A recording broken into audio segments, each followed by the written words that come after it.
you hear all these voices that tell you that, oh, you cannot do this, or you will embarrass yourself, don't do it, blah, blah, blah. People identify with this voice.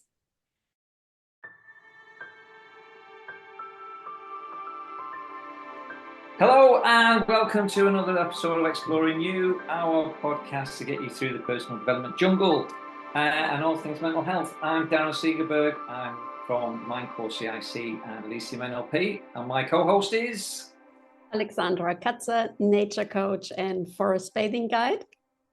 And our special guest today is the lovely Magdalena Glistak, and I hope I've said that correctly because I'll get in trouble otherwise. Perfect. That's perfect. Welcome. Okay. Hi, Alexander. You're welcome. Thank you for taking the time with us. It's great to see you again after such a while. Yes. Magda, first thing is what we say, who are you? Who are you? This is a deep question, you know? Who I am. First, what comes is a rebellious soul. Rebellious soul. This is who I am. A rebellious soul, first and foremost. Then there are the labels, you know, mentor, healer, and so on. But if you ask such a deep question, that I'm telling you from a deep place within me, a rebellious soul. I've always been a rebel. So this is who I am. And I guess I utilize my talents and my gifts, and I help people through these gifts, you know. So yeah, I would say healer, mentor. I do feel I'm also a visionary because I somehow always see the vision that is not currently present, and I take people there, you know. I always see beyond what is here. And I've been like that since childhood, I remember. I always was thinking that there must be something more to what I see around me. So I would say a visionary too. Nice. I mean, you've got such a wealth of talent. I mean, I've known you for what, 10, 12 years now, and Yeah, you know that 12, you're forever constantly on the lookout for new stuff as well.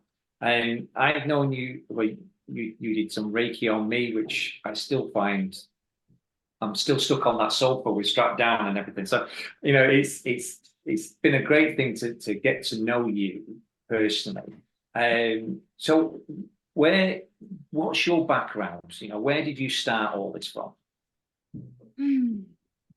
Where did I start? I mean, to be honest, I started to read self-development books when I was 18. So that was like 25 years ago. And I did that only because I was 16, 17. And I remember I was watching people from my family, you know, behaving in a certain way. And then I catched myself on doing exactly the same. And that was behavior that I didn't like. And I remember I was like 16, 17. I was like, what the heck? Like, why I'm doing this, you know? Like, if I don't like what they do, why I do the same? Like, I actually caught myself on saying the same words that they say. And that was like a shock for me. So I remember somehow I came across a first book, something about returning to your inner home. I think that was the title, but I mean, it was book in Polish. And I think this is when I started to go within, you know, and I started to understand myself. And then I was reading always, you know, the articles that were all about understanding yourself. But I would never think that I would actually be the person who's helping other people, because it was all for many years, it was always for me. All those things were to understand myself better. And I guess, you know, I guess that a lot of adults who actually love self-development stuff are the children who were not understood when they were young. And I was always very sensitive, a deep girl, and I never felt seen. I never felt fully understood. So I guess for me, for the next like maybe 12 years, the books were the relief. I was reading the books, and then I finally felt seen and understood. So it was all about me, you know, until I reached like maybe 28 and 29. So I was already like 10 years trying to understand myself. And this is when I slowly moved into, you know, all these courses that actually we did together as well, Darren. And this is where I started to go into this direction of helping people, but that wasn't my plan. Like the studies that I finished were a completely different subject, but I guess I started to understand at a certain point that all this understanding that I have wasn't only for me, but I always felt that only I had this problem. Then I started to speak with people about my journey, and then I find out that they also have these problems. And and then I started to help some people, like just out of conversation and everything. And this is how life kind of directed me, into helping and healing. Because when I started the coaching courses, like back in 2008, I thought that, like I'm going to be maybe like a business coach, working in this beautiful buildings and helping to people achieve more, because it was very tempting when you go into the coaching. For the first like a glimpse is like, oh, you can make a good money and help people squeeze out of this life. But then no, it wasn't about that. Actually, it's all about helping people to heal and to connect with themselves. And this is how my life kind of pointed me towards this direction. So I can definitely say that I haven't chosen this, like, because I decided and that's my choice. I think life kind of threw me into this direction. Well, I think Yeah. I always This remember is- with our NLP trainer is that when I first did NLP, he said you need to do it on yourself first before you can look at anybody else. So in a kind of a way, you've kind of done that, haven't you? You've looked at what your behavior was like from others and having to change yourself first before you moved on to somebody else. Absolutely. And Darren, I also believe that you cannot take people deeper than you went yourself. Mm. Yeah. I truly believe that, because I can see when I work with the people, sometimes I have a client who on the first session tell me something that she didn't tell her therapist for like last 5 months. She didn't say. She wasn't comfortable to say it. She didn't trust that her therapist can hold her with this wound. And with me, they feel it that they can. And it's funny because usually it's like, well, I actually worked through that wound. So her energetical layers, they feel that they can be expressed with me because I can hold her, in this pain or in the depth of the wound and so on. So I do believe that we have to have so much work done on ourselves to be able to actually help people, because helping is from way deeper place than a theory in your head, we are not helping through theory that much. I think the biggest healing comes from your energy, your heart space. And it's happening by itself sometimes, sometimes it's through conversation. Sometimes you say a word to a client that it turns out that this client has been waiting to hear such a word from a parent for 30 years. And then the one word clicks and it's kind of whole constellation is readapting, the inner constellation. So I think you have to do your own thing first, really. You have to. Mm. I absolutely agree with you on that one. Yeah. Great that you highlighted again. Mm. Just out of curiosity, I mean, we had the conversation the other day. What we was talking to somebody that we know, and she was saying from a recent study that coaching only helps a small amount of people, and we had our ideas of where that reason is. With you saying about people opening up, what do you think is actually stopping people from opening up to start with? I mean, what is stopping them from opening up about the problem, or like actually reaching for help or doing the transformation? What do you mean exactly? Is the opening that I actually have a problem? I think it's that initial start where what for me it's where did they start and what when they actually open up to talk about their specific problem. I would say it also varies, women and men are different a little bit, because I think men have men. I started to recently work with men, and I see like it's such a big move within themselves that they have to do to actually reach for help, because men, I think they expect from themselves to know everything, you know, so it's like not even a word expects men to be like perfect and hold everything and so on, but also men expect from themselves this. And I mean, I think it has to, something deep really has to happen in a man to actually open up and ask for help, because they feel extremely vulnerable. You know, it's like they assume that someone would judge them. But when they come and they feel that there is not even a 1 gram of judgment in you, this is when they kind of open up. But I think what actually has to bring the person is, I think when we talk about men, is more about they have to be in this critical point, you know,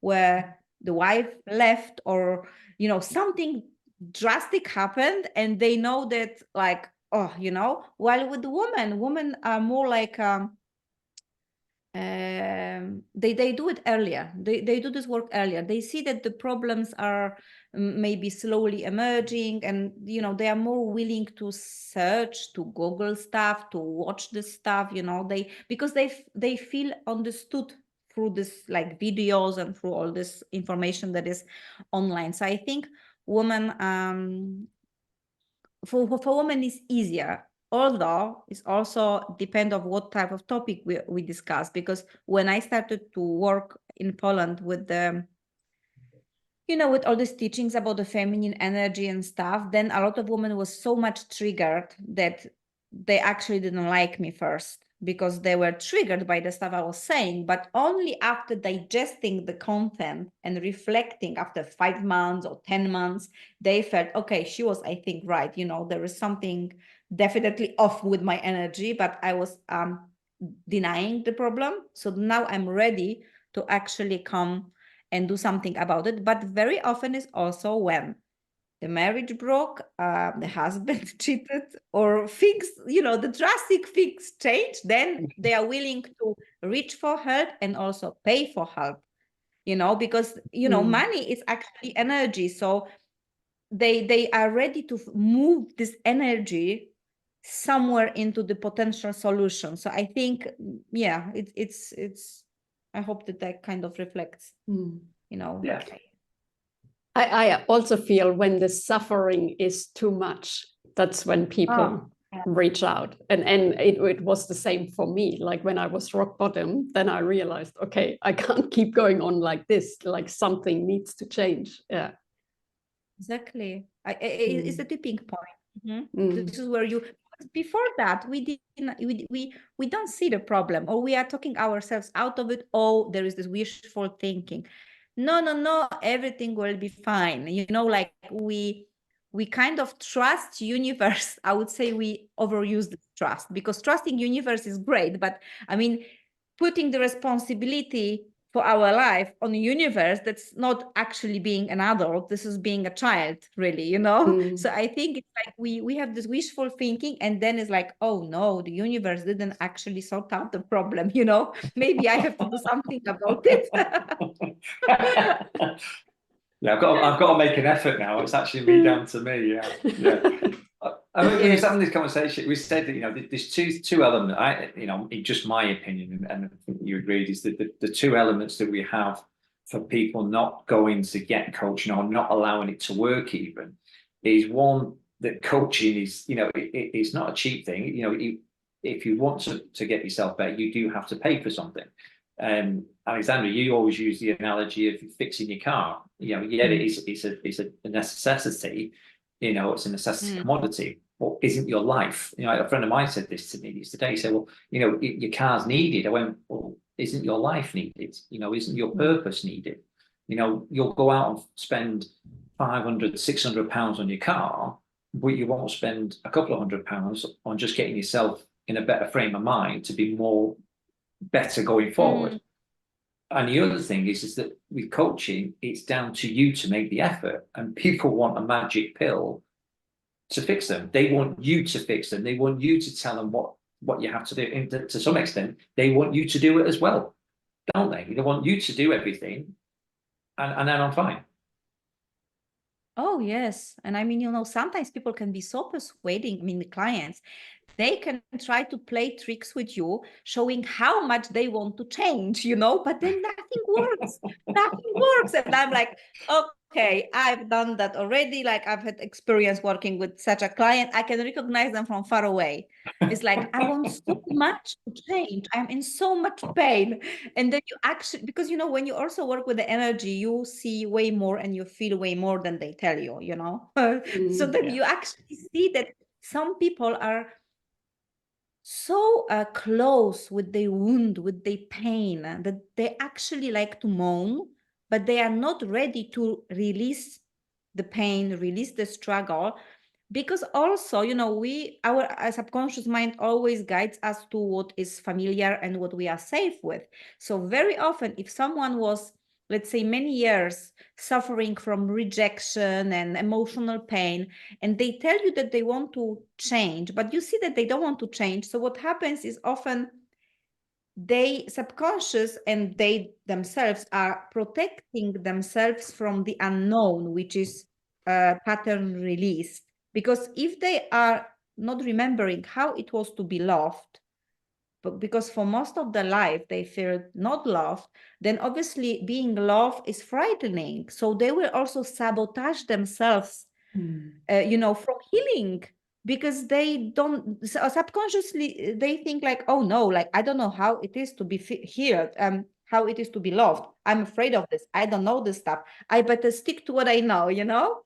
And subconscious is excellent in the way it works, but it's also good to understand how subconscious works, because it plays so many tricks. So many tricks can play on us, you know. So yeah, some people, they don't want to actually help themselves. They still want to marinate in this pain for some time.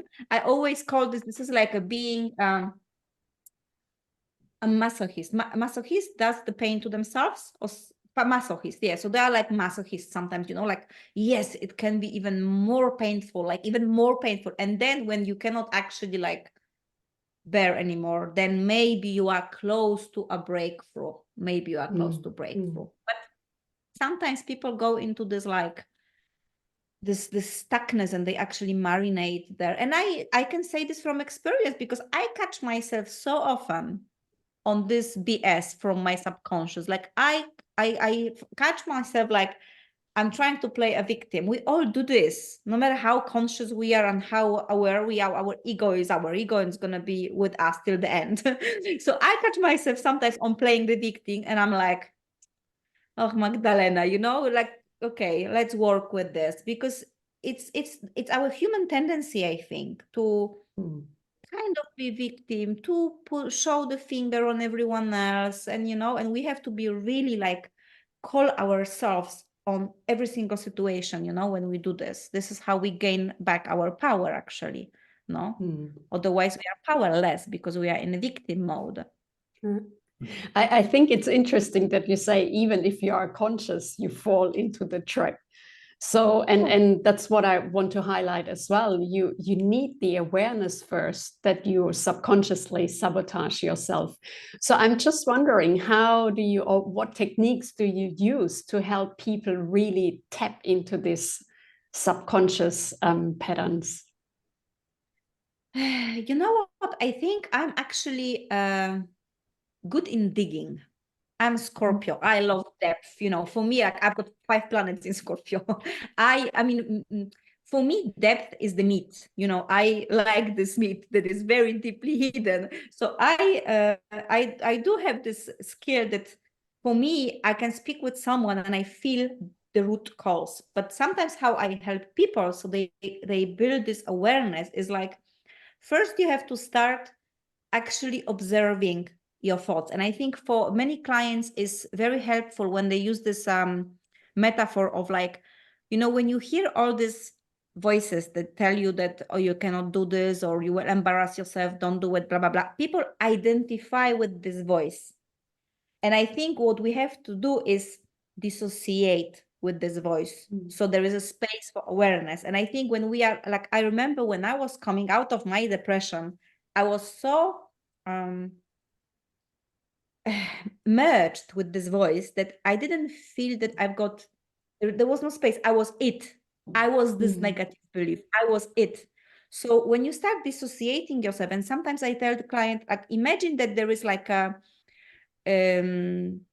annoying voice from the, somewhere in your room coming, like, start to do this dissociation. Use the power of your imagination to see this voice coming from, right side or left side, but start to see and perceive the space between you, that this voice comes from a part of you, but it's actually not you. And when you realize that you can watch this voice and hear this voice from that side, what happens? You suddenly feel like, oh, so I'm not this voice. Okay, so I'm not this voice. And I think this is the first step to create this gap and to dissociate yourself, because once you are associated, you are in it, then you don't see anything, So you have to do this dissociation. And sometimes, people use different things. Sometimes they imagine how this complaining or critiquing voice looks like. Sometimes they see a monster, sometimes they see some, I don't know,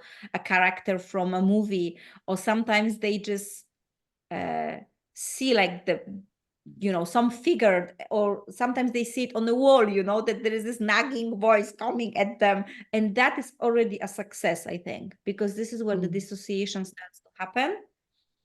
And we started to don't feel so bad about ourselves, because from my experience, I remember that the worst was for me being fully identified with this horrible thoughts that I had, So I think this is the first key, and people can use visualization, we have amazing power to visualize things, so we can use this brain for something, I'm just if we curious. can imagine a crisis, I was just going to say, if we can imagine a crisis, we can imagine our way out of it as well. So, yeah. Sorry, exactly.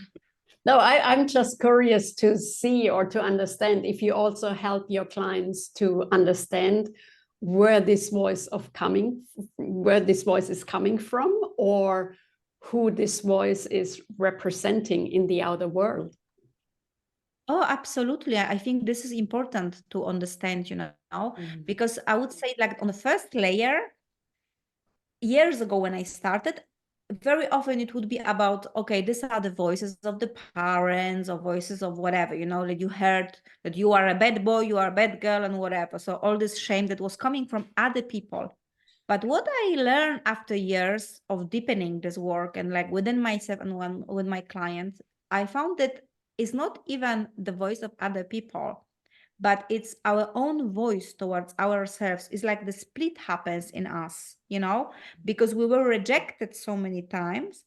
We learn to reject ourselves. So we are actually creating this voice from a part of ourselves that is turned against us. So we're creating conflict. We are rejecting parts of ourselves, of course, because we were not fully seen and loved and accepted. So because we were not fully seen, loved, accepted, we learned that there must be something wrong with me. And this is when the self-hate happens. And I've got like a chills, because self-hate has been like the big thing in my life. Like, I was expert in self-hating myself for various parts of me. And I think it's important to understand that I'm actually my worst enemy very often. And I create this conflict to destroy myself, because I was never shown that I am fully as I am, right?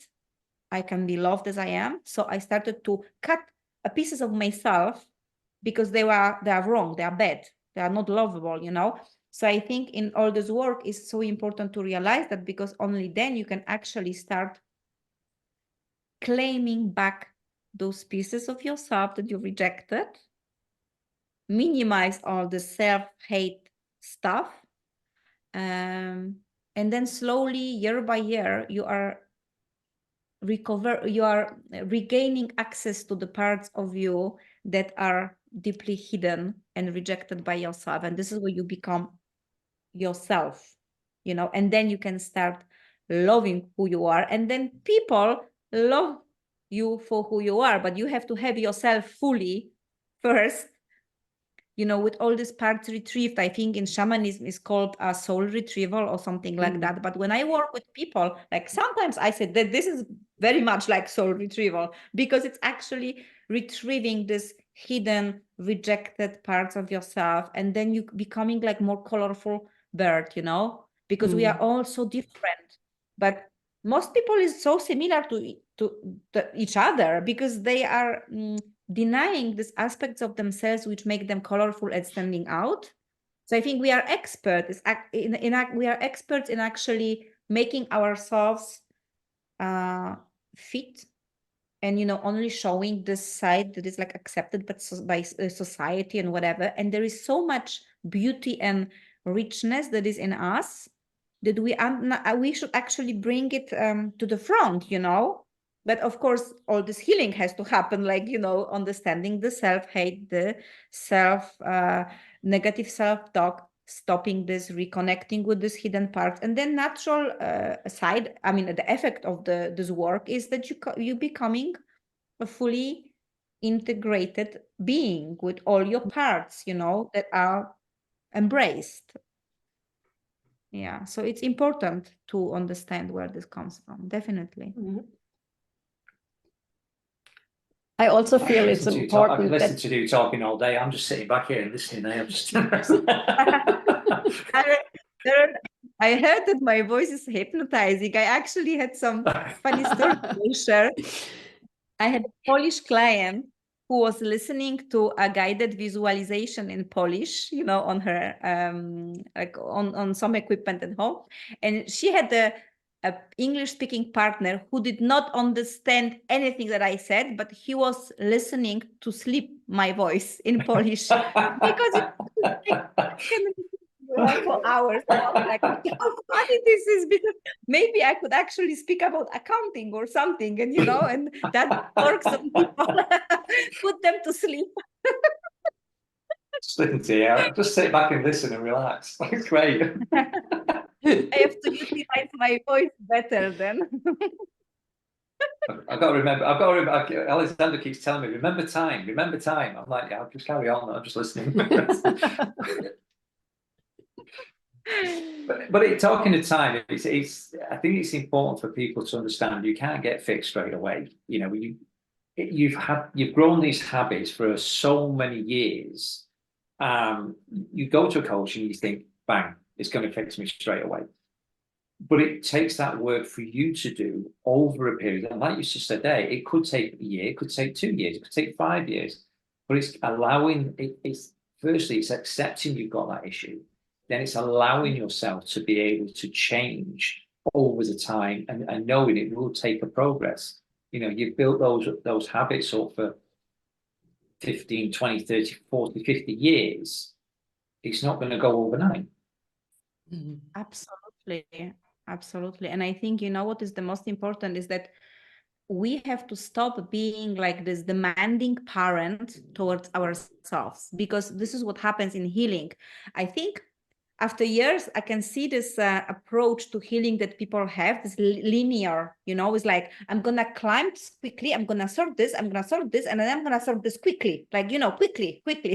And self-development and healing is not about that. It's actually like a spiral, you know, you're going deeper within yourself, and you actually have to be like the most loving and patient parent towards yourself.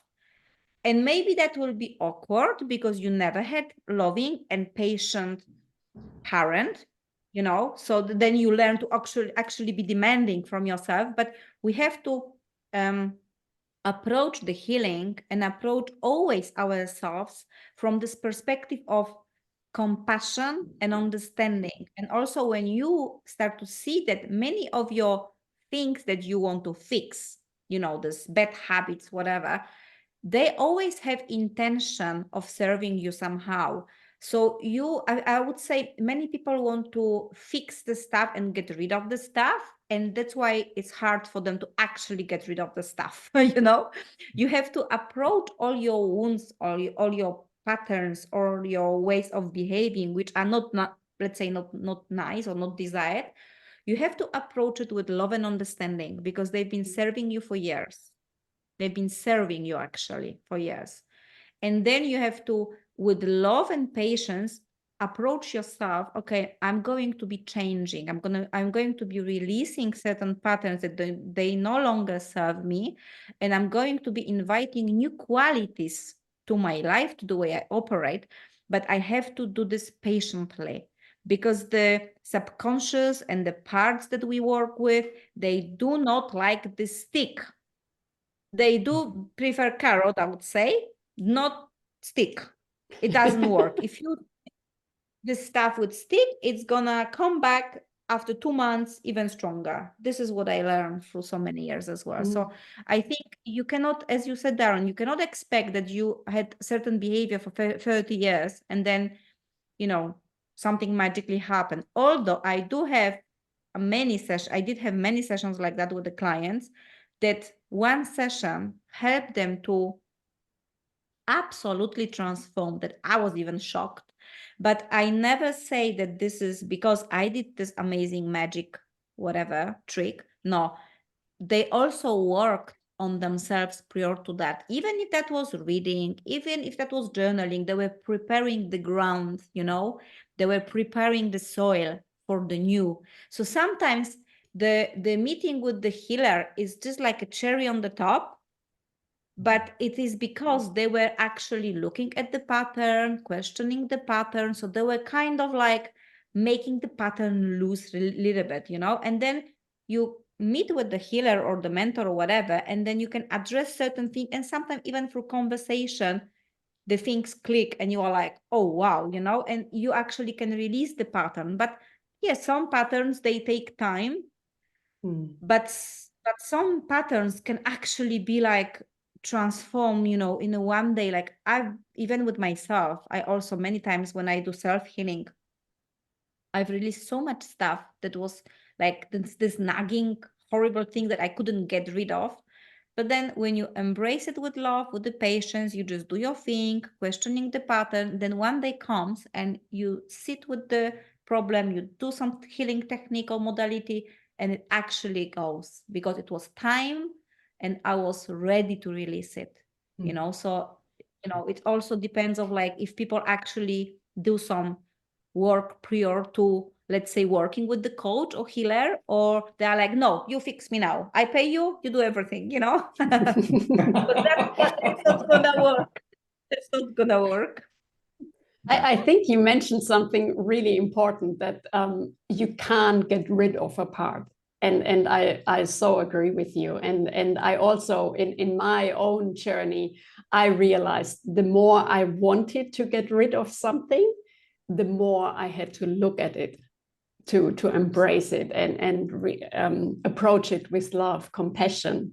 And I also feel in healing, to me, it's the slower you go, the faster you grow. If you have this urge, okay, I have to and I must, that's already the first sign that it's the wrong approach, you know, because you want to get rid of something. You still want to get rid of something instead of looking at it and embracing what you want to heal and integrate into your personality. Exactly. And this type of quick comes usually from ego. It doesn't come from a soul and a heart level, because on a soul level, everything, soul doesn't say no to any part. The soul includes absolutely everything, you know, it's one big consciousness. So everything is included. Nothing is ever rejected in this, you know, on this level. But for our mind, yes, there are desired things and not desired things. So when someone comes with this intention of like getting rid of, you can actually see that, you can see how far away they are from their heart, really, you know.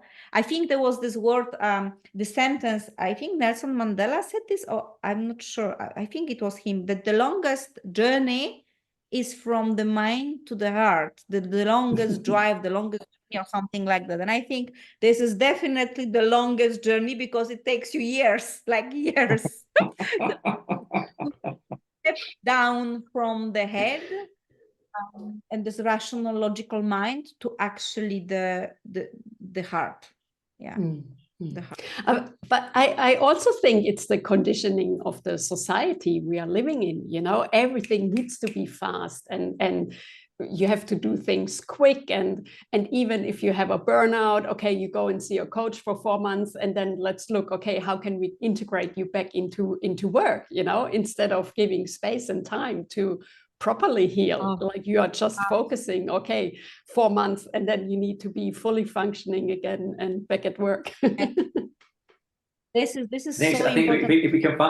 if we can find it on Google fast enough, then the culture can find it fast enough. Yeah. But you know, this is so important what you said, because this actually perfectly ties with all this feminine and masculine, because the collective energy is all about, you know, squeezing the most out of it, and, you know, being productive and quick and fast and achievements and the buildings. And this is the expression of this masculine drive and force, while the feminine is totally different. It's about being, right? It's about constantly dying, so you are reborn again. It's about actually feeling the moment, not rushing anywhere. And I think our world is definitely out of balance, because like in Europe, in all these developed countries, the masculine is like, oh, I'm the only one that is important, you know, people, and the collective energy that is present in the continents, in the countries, reflect our own consciousness of people who live there. So because we are so championing the masculine, which is drive, you know, achievement, whatever, and we are rejecting the feminine, we don't give ourselves permission as a people even to activate also the feminine, which is what it means activate the, or what it means balance the feminine with masculine. My achievements and my doing is exactly the same important as my resting and as my being, pure being.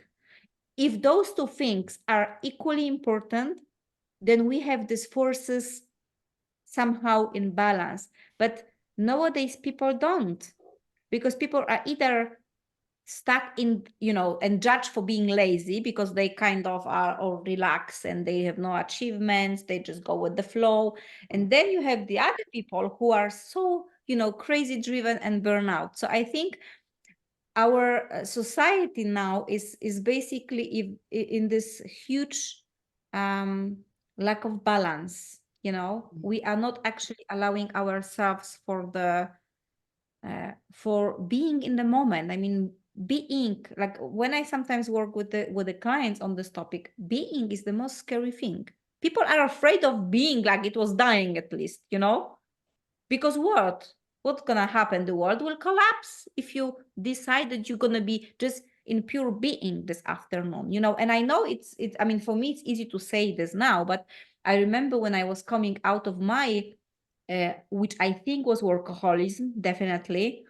And I remember I was learning to allow myself to be, just be. It was so horrible. It was so uncomfortable. Like I was almost shaking because I felt anxious. It's like, how can I be? How I can just be? How I can relax? You know, like the whole world is work.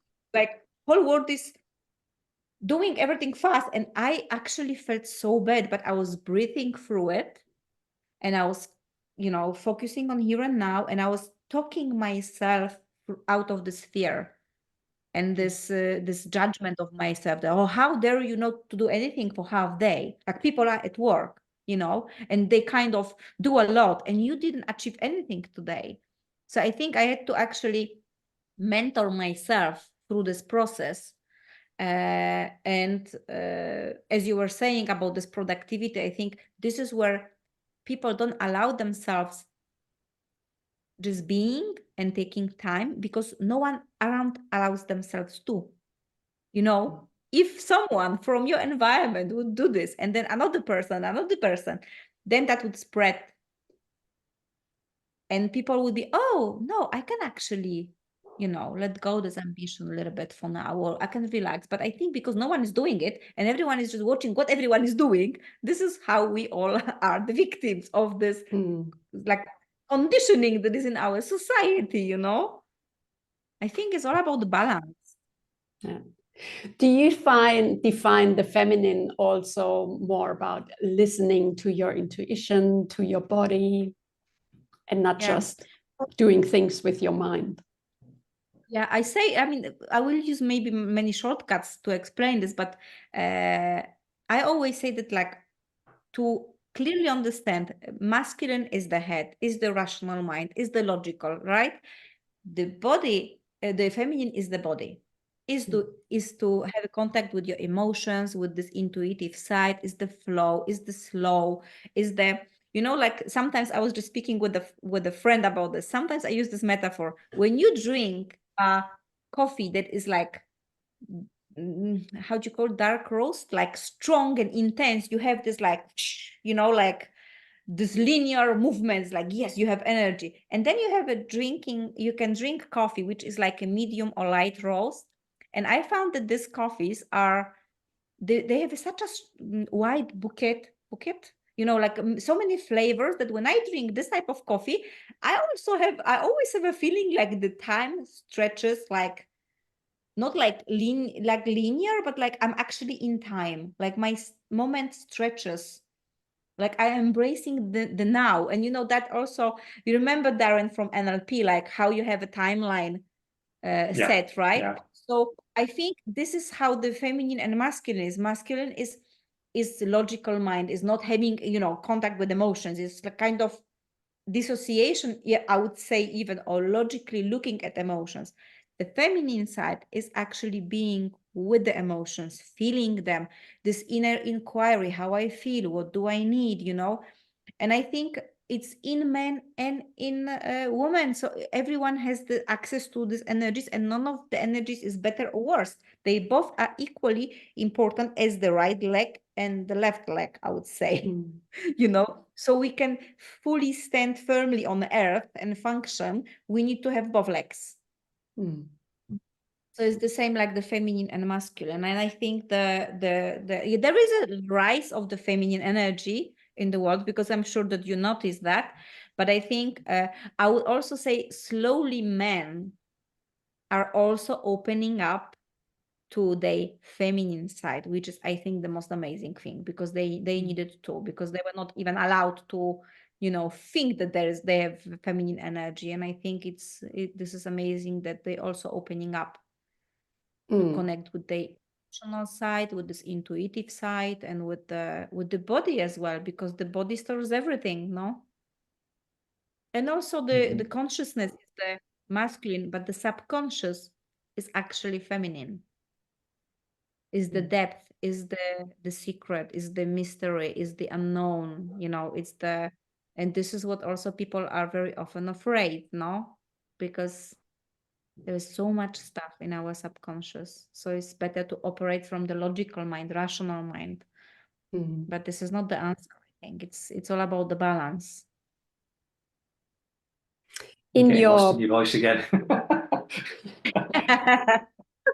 I've got so many questions running around in my head, but I can't get in. It's just enjoying the conversation. It's great. In your bio, you also mentioned Theta Healing. And I was wondering if you can give us a bit of insight around that, because I find it so fascinating, this modality.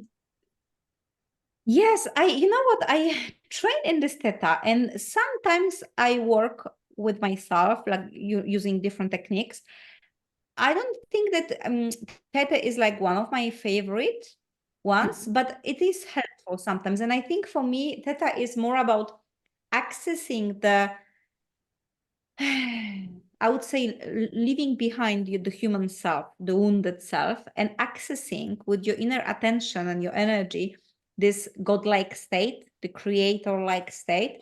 And you go there and you restore the fabric settings on you, basically. This is how I perceive Theta, you know, because you have to go up there to connect with this pure divine energy, this pure consciousness, the creator, basically.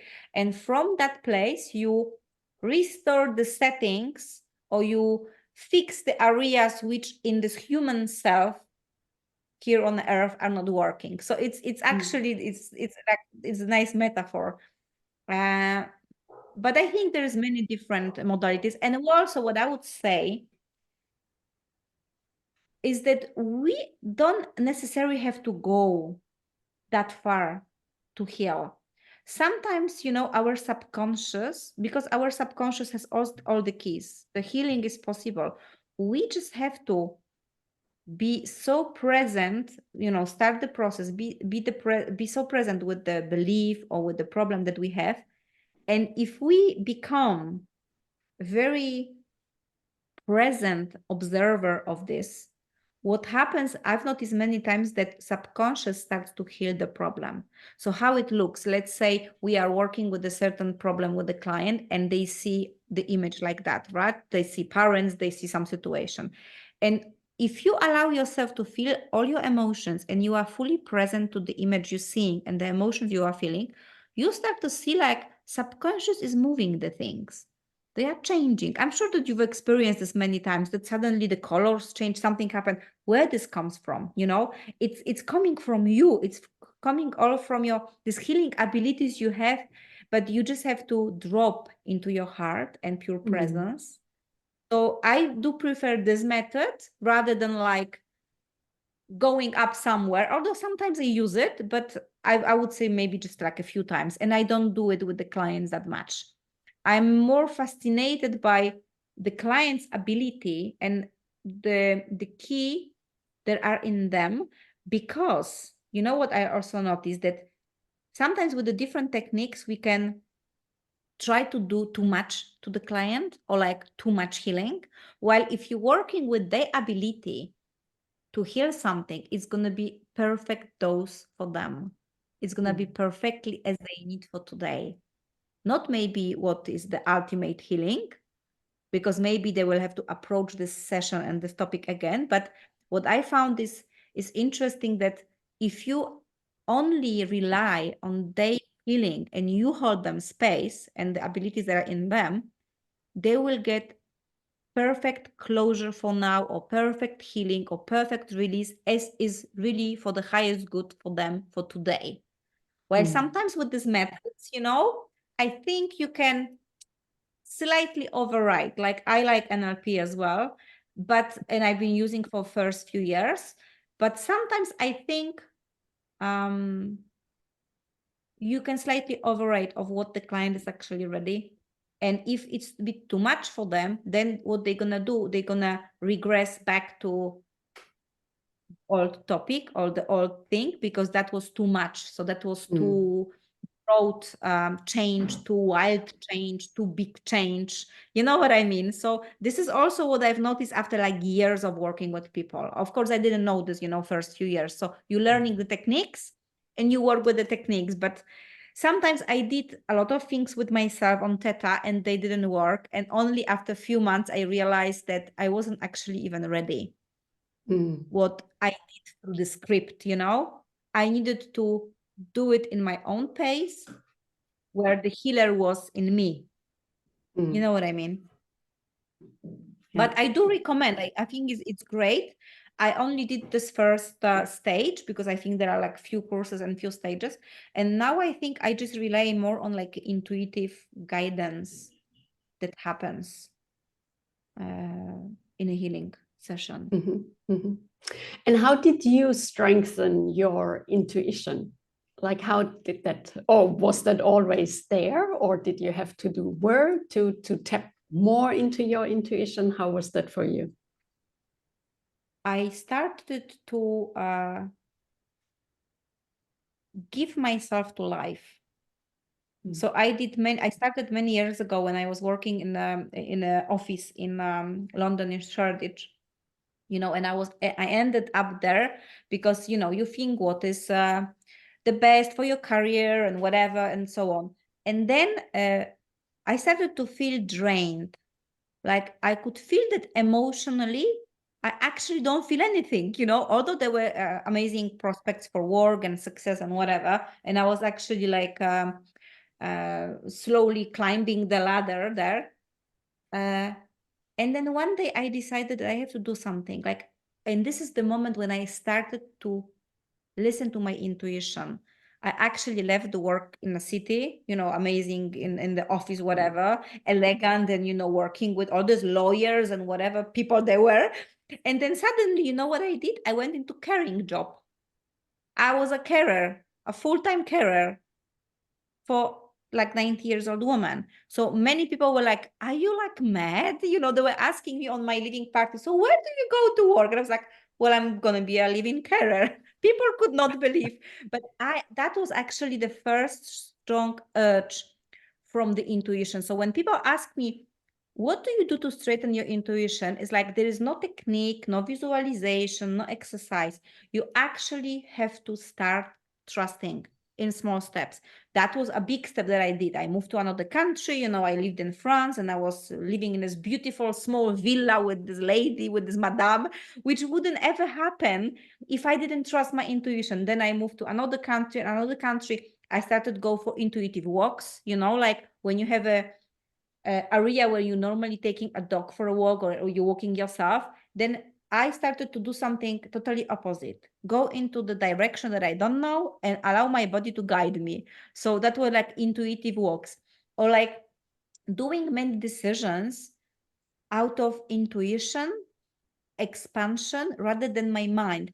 And this is where I calibrated myself, and like I merged with this intuition, that then intuitive living is the natural way of being. Of course, I catch myself how my mind is trying to guide me, but I think for me, what mostly straightened my intuition was actually living my life as the flow, and in relation with what is happening and how the universe speaks to me, and where is inviting me, where is guiding me. Because in your body, you always feel what is right or what is wrong. But I think, like I was doing before, I was like suppressing this voice, and we all do this because why I think we suppress this intuition is because sometimes it's like we did few things in life that we judge ourselves that they were bad choices. So let's say sometimes we fall in love with someone or something, and then we say like, no,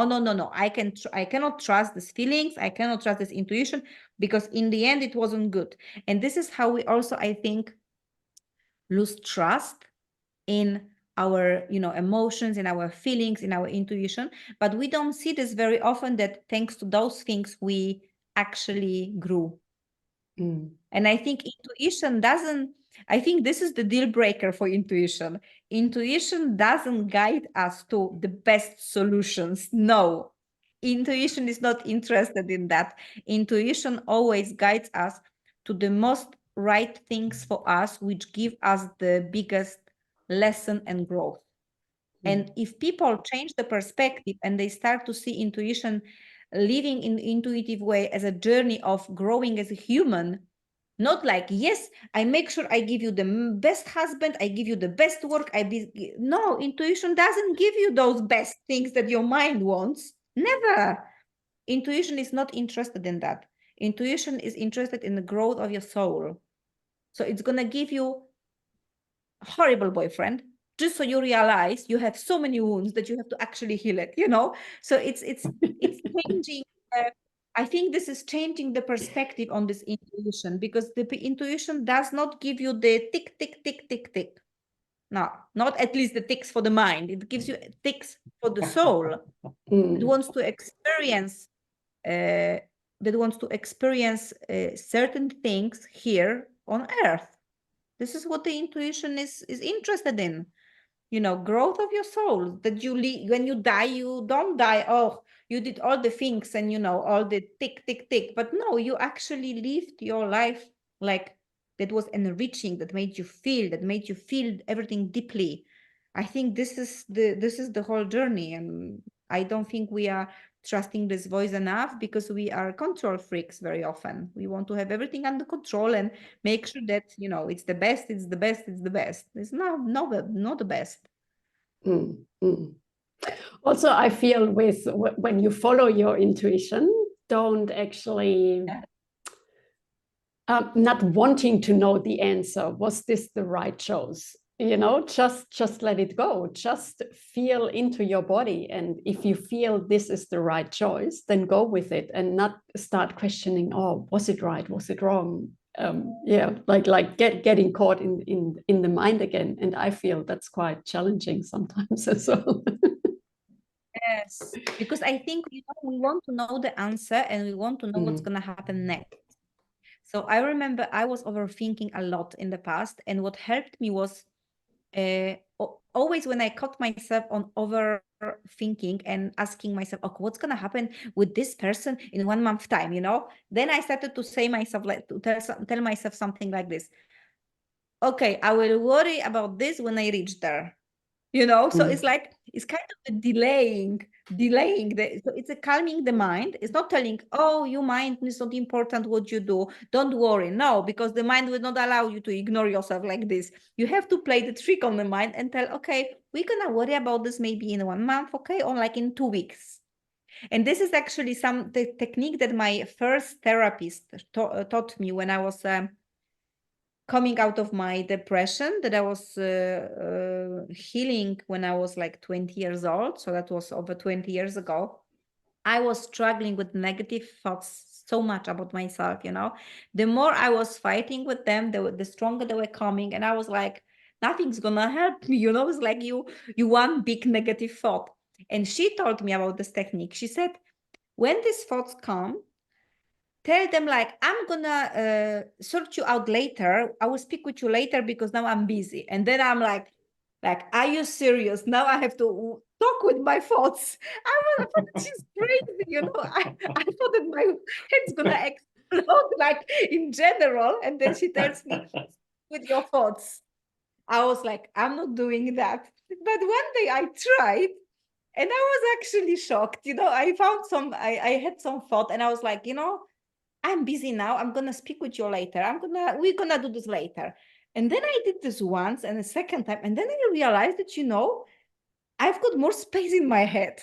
So I mean, bless her. So I mean, I'm so grateful that she helped me, because I think this is what also taught me to create the space between you and your thoughts, you know. So I also share always this technique. I encourage people to don't reject these thoughts, don't ignore them, don't try to get rid of, but even more like say, okay, you know, if you worry about how the dating will go with this person, tell yourself, you know what, we're gonna worry about this when we cross this, like, this problem, you know, this is when we're gonna sort this out. But for now, let's just, you know, focus on something different. And that helps, because the mind doesn't want to be rejected. It's the same what you said about the parts, right? That we cannot reject any parts. The same like in our mind, if we try to reject or deny the thoughts, they will come with the double strength on us. So it's better to don't, or someone said this metaphor once, you don't throw the tiger or lion like through the window. You have to slowly take him through the doors and the stairs, and like quietly, gently take him out of your house or something like that. But this is basically the approach for the horrible thoughts that we sometimes have. I think it's helpful, at least. Yeah. Yeah, I'm gone again. You know, I'm just conscious of time. What I want to kind of touch on as well is what you're doing now. I mean, I've made a nice long list here. So for the next time we're going to have you on here again, I'm sure we will. Because I've got a nice long list to go through some of the other stuff now, what you've been saying about. I'm just sitting in the background listening to it all. And before we go, though, I want to touch on what you were saying about the masculine and feminine energies. And for me, it's getting men to be more open up to get that energy, to be able to be more open, to get in a better place. Can you give us a bit more detail about what is it you're doing around that? So basically, I would say, before I explain, I would say for men, sometimes it's helpful when you don't use the feminine and masculine energy. If they are conscious, they are okay with that. But sometimes it helps to see, okay, I've got this side in me that is strong, concrete, you know, like solid structure, but I do also have my softer side, my emotional side, because sometimes men are not like, oh, I've got feminine side. Yes, you have a feminine side, but if you're not comfortable with calling this feminine side, you can see this as your softer side. And then for the man, he needs to actually have access to both to be a better man. What I also sometimes explain to men is that, like, integrating your softer side, the feminine side, gives you resilience, gives you a good ingredient, so then your structure and your solid frame that you are in your masculine is actually stronger. Because you see what happens with the men if they are achieving, and they don't have a contact with this inner world.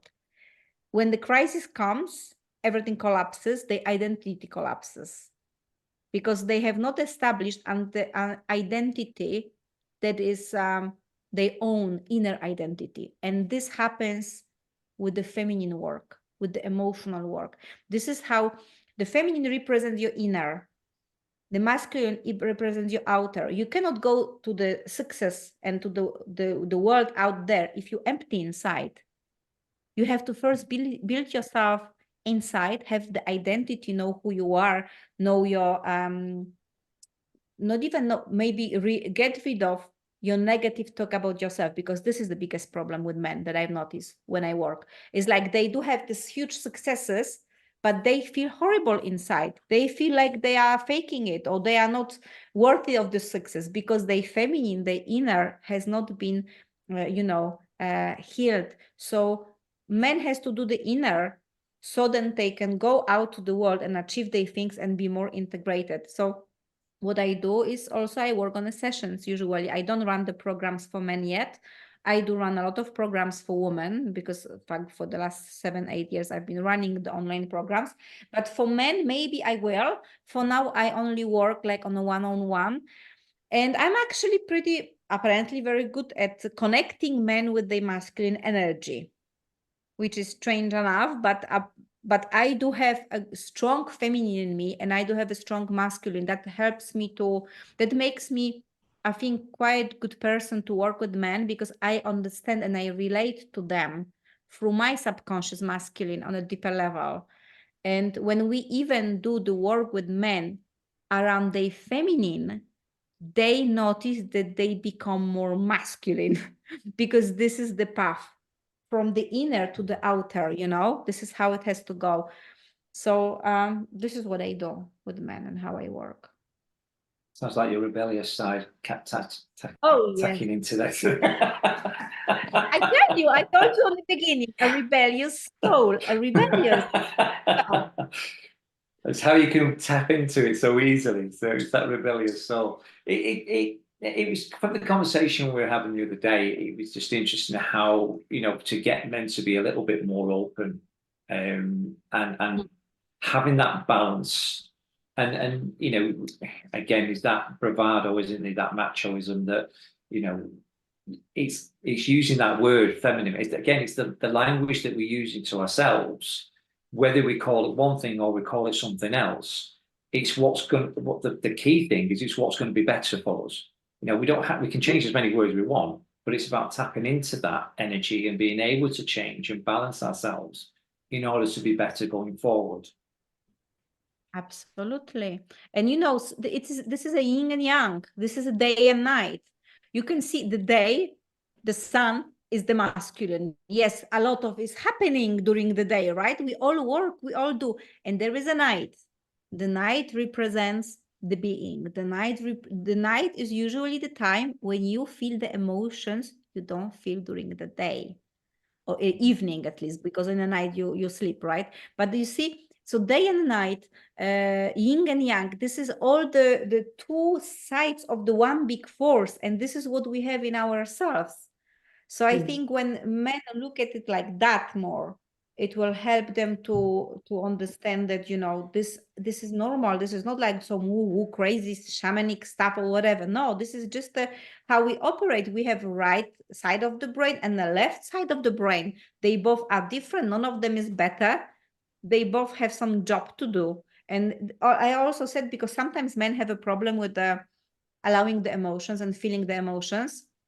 And I always say, if you guys were not meant to have any emotions, you would not have them.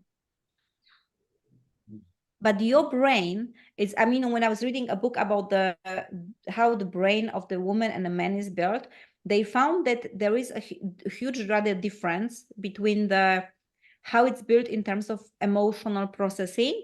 And of course, woman has it the network very advanced because we have like a millions emotions in a day. Men don't have it that excellent wide infrastructure in the brain for the emotion, because obviously they could not have emotions that much, because when they were meant to go out to the world and catch the animal and kill the animal, they had to be more like less emotional. If they had so many emotions as a woman, they would not be able to kill the animal. So nature itself made men more logical and having a little bit of less emotions. But then it doesn't mean that you don't have them. It means that you have to at least allow this little bit that they have and work with it. You know what I mean? While of course, woman she didn't have to go and catch and kill the animal. She had to look after children. So then her infrastructure for processing the emotions is crazy almost. You know what I mean? It's so wide. So I think men have to first understand that if they were meant to be only hard and only solid, nature would make zero emotions in men. But nature didn't do that. It was interesting. I'd read a book about it. It was mapping the mind, how they mapped sections of your mind. At the back of your brain, you've got war and love so close to each other. It's no wonder we're in a constant battle, you know, over emotions. That those two areas that are quite key in our lives, that they're quite close together.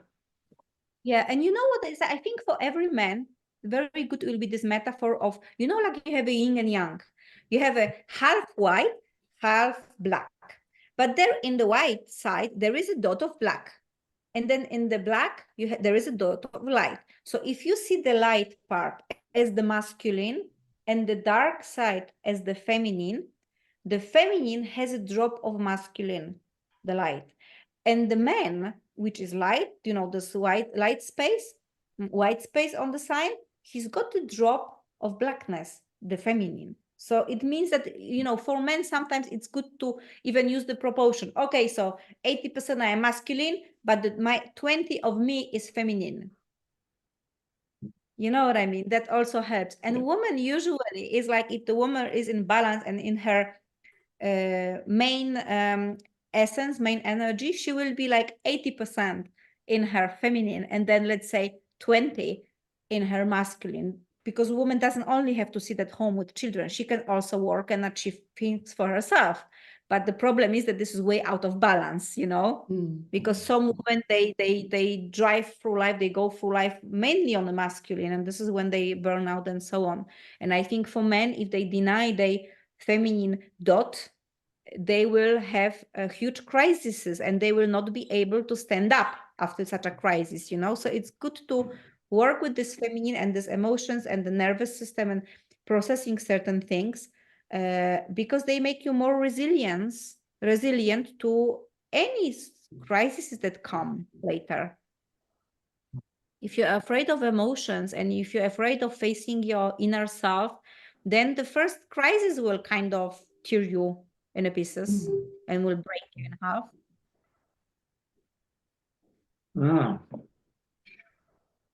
Absolutely. Oh, this could turn into a 3-hour conversation. You do know that, don't you? I'm making more notes here at the side of it. So you make the notes for the next interview, and then we'll continue. Alexandra, have you anything more to add to this fascinating interview today? No, not for now. It was super interesting. I really enjoyed it. Yeah, I also enjoyed it. God, you did. Good. Well, listen, you've got your 5 minutes of fame now. I mean, we normally have the tipping point. You kind of brought that up already. So I think to now we just get to our 5 minutes of fame for you, and the floor's yours. Well, the 5 minutes is quite a lot, but okay. No, what I will just say, I'll say there is many healers, there is many people that can support us on our journey. we always have to find person that we feel. This is what I've learned, that sometimes our intuition knows who is the best for us because we feel this person. We feel that this person would understand us. So if there is anyone, you know, amongst the listeners who feel that they would like to work with me, then through my website, they can find me and come, and maybe we can have a session, or we can have a package of sessions and few sessions, because this is obviously the best. On the English side, I don't have that much offers yet because my courses are in Polish, but I think mentoring or healing sessions are absolutely okay. So you can find me also through Instagram, Magdalena Glistak. And I'm sure that, Darren, you will tag me also on your posts and stuff. So then you can just send the email, send the message, and we'll take it from there. Yeah, I think I mean that's the part that you've still got another 3.5 minutes, so carry on. No, I'm only kidding. You know, I find that after years of being in the coaching business and stuff, like sometimes my clients tell me, like, why don't you like brag about, you know, how amazing work you do? Because this is like amazing. Like I would never expect that we will have this this type of healing done. And I'm like, I think years ago when I started, I would do, but now I prefer the energy to work, the universe to work, and right clients are always brought to me. And sometimes they don't even know where they come from. They find me, they want to work with me, and that seems to work for me for many years because I've been working only as a coach for the past 7 years. And I don't complain. I've got lots of clients and my courses and everything. So I think sometimes the less you do, the more you allow the energy to work. I know that people who feel that they will want to work with me, they will come when they're ready and they will work with me. So that I don't have to really sell myself that much. I mean, that's the whole point about these interviews, is that people get a more informed idea, and it builds that trust to be able to open up with somebody. And it might not necessarily be with you, it might be with somebody else, but you know, that gives that opportunity for people to see the difference of what's out there. We say it's a jungle. You know, to find the right help, you're going through this, that, and the other. It's like a maze. But the more we open, we see these interviews. Hopefully, people will more say that clicks with. We've had the feedback already from people saying that resonates with me. I get it now, or that makes sense. So it's getting there slowly, and hopefully that just builds and grows for all of us to be able to do that. So, exactly. Thank you so much for today. Thank you very much. And just to stay as always.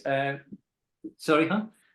Oh, sorry, my dog is going crazy because it's had time to go for a walk, and I can see what he's doing there. Well, obviously the dog's got his legs crossed or something like that. So I'll quickly say, as always, we have our supporters, which is Promo Doodle and the Professional Bodyguard Association, the Birmingham District Motorcycle Club, and Mira Cavaccio, who does freelance virtual designing. And please, any donations is always grateful for our retreat and training centre. Either log on and use Easy Funding, Easy Fundraising, or our GoFundMe page. As always, grateful for it. From me, Darren, I'm saying goodbye. Thank you very much, Magdalena. It's brilliant to see you again. Alexandra, as always. Yeah, thank you so much for listening. Give us a like, a thumbs up, a comment, a share. We really appreciate it. Thank you. And thanks to all our subscribers so far. That's brilliant, and keep the views going. Thanks, everyone, and goodbye for now.